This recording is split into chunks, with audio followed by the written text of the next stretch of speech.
Hey everyone, I'm Nate Vinio, and this is Something to Gnaw On, short podcast for the Christian with a short attention span, a podcast intended to give you something to mentally and spiritually chew on throughout your day, a Bible study in bite-sized form, if you will.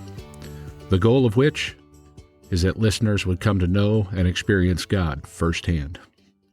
This is The Promise and the Reality, Part 2.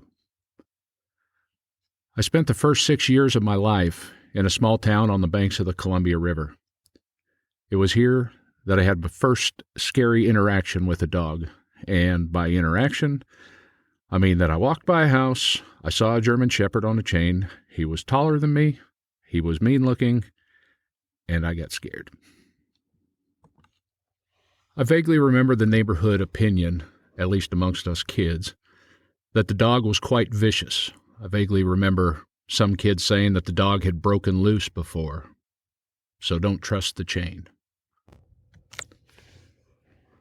Whether that was legend or fact, I don't know for sure, but it was the most dilapidated house on the block. It had a nasty wood siding, 4x4 post on the wooden porch, and a heavy dog chain around one of the posts.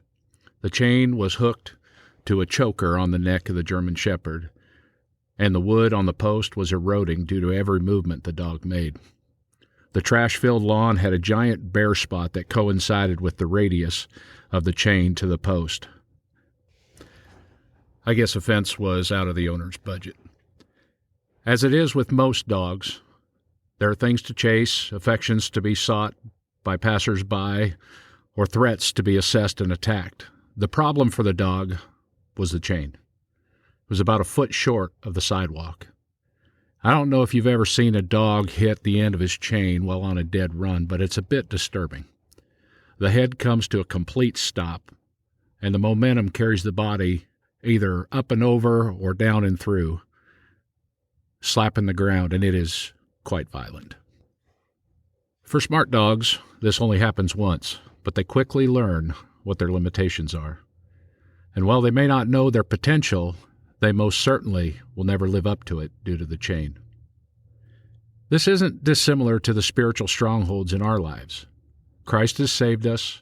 We understand that there's a call on our life, an expected way to live, and we step forward, and all hell breaks loose and brings all forward progress to a screeching halt, just like the German Shepherd on a chain. Just like Paul said in Romans 7, it happens so often it's predictable. Whenever I do good, evil is right there beside me.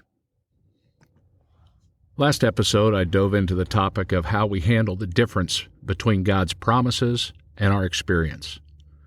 The foundational step in this was to acknowledge that we bring junk to the table, and our prayer becomes that of David. Lord, investigate my heart and my mind, and see if there is any wickedness in me. It's in Psalm 139. And that's a prayer we can pray, and it's a prayer that God always answers. So if we're going to focus our attention on changing anything, it's most effective when we work on ourselves, when we work on our own behavior and attitudes. All this being said, the next part of the promise versus reality dilemma is a spiritual dynamic. Whether you've heard it as spirit versus flesh, spiritual warfare, spiritual freedom, demonic activity, or spiritual stronghold, it's all quite real. There really is an all-out war happening spiritually.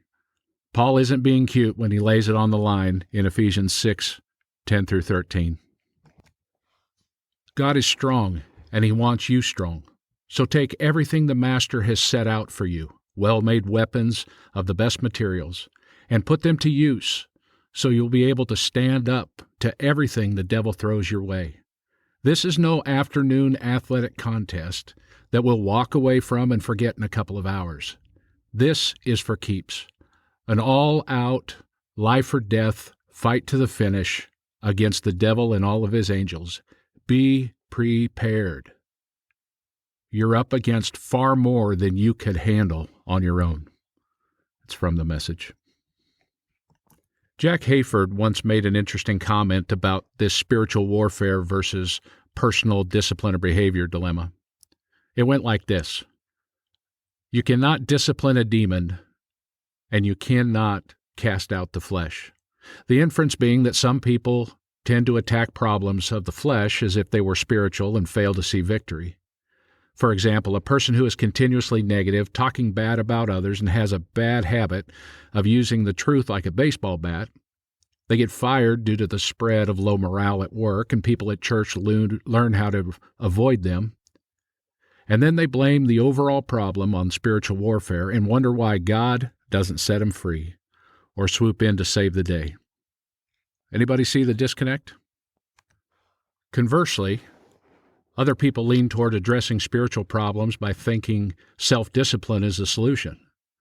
For example, imagine a person who always seems to be having conflict in their relationships. They're one of the kindest people you know, and despite their kindness, they're constantly on the receiving end of relational heartache from kids, friends, coworkers, in their finances, etc.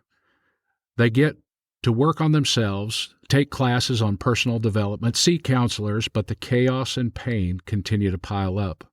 They take responsibility, but they fail to acknowledge the spiritual attack involved in this, and they'll never overcome the spiritual attack with personal discipline or development.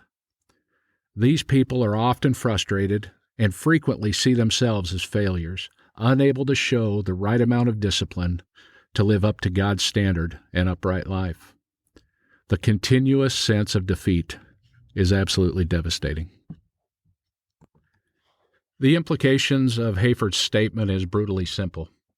Handle spiritual warfare spiritually. Handle issues of the flesh with discipline, behavior, and accountability. Or as Paul puts it, living free or living by the Spirit. Galatians 5:1 says, "It is for freedom that Christ has set us free." This may sound weird to you, but look at what Galatians 5:1 doesn't say. It doesn't say that we should live free so that we can be set free. It says that we have been set free spiritually so we can live free, live by the Spirit, as Paul says in Romans. So here are some questions to gnaw on today. The first one is kind of out of left field, really, but stew on this. Does the devil or any demon argue or fight with Jesus when it came time to set someone free? Now, granted, Jesus quotes Scripture to the devil, who leaves in Matthew 4 and Luke 4, but every other interaction with Jesus is met with submission, or submission combined with a plea for mercy. Jesus speaks a word, and they leave. In practicality, it's a very simple interaction. In fact, it's so simple that the disciples are surprised and exclaim back to Jesus when they come out from having gone out by themselves that the demons leave in his name. So I ask, if it's so simple, why do so many of us still struggle with sin and strongholds? And practically speaking, how do we actually live free and live by the Spirit? Is it more by discipline where we muscle our way through it? Or is it some natural outgrowth of being set free spiritually? Or are there simple behaviors that we overlook that lead to a healthy Christian life? So where are you on the scale? Are you fighting spiritual battles spiritually, or are you fighting them with your best effort in a physical, personal discipline sense? Or are you fighting your battles of the flesh in terms of personal responsibility, submission, obedience, and discipline? Or are you trying to blame your issues on some perpetual spiritual attack? All that being said, God knows you. God knows your heart, your motivation, your future, and He knows what is happening spiritually behind the scenes. And I want to challenge you today to gnaw on these questions, but more importantly, begin praying for God to open your eyes to what is really going on spiritually in your life. Pray the same prayer that we prayed, the David prayer of Psalm 39, with a subtle twist to it. God, search me and know me, and show me what struggles in my life are really spiritual warfare in disguise. and lead me in the way of the everlasting. I'm Nate Vinio, and that's enough to gnaw on for today. The next episode will pick up right here and wrap up the promise and the reality. This has been something to gnaw on. God bless.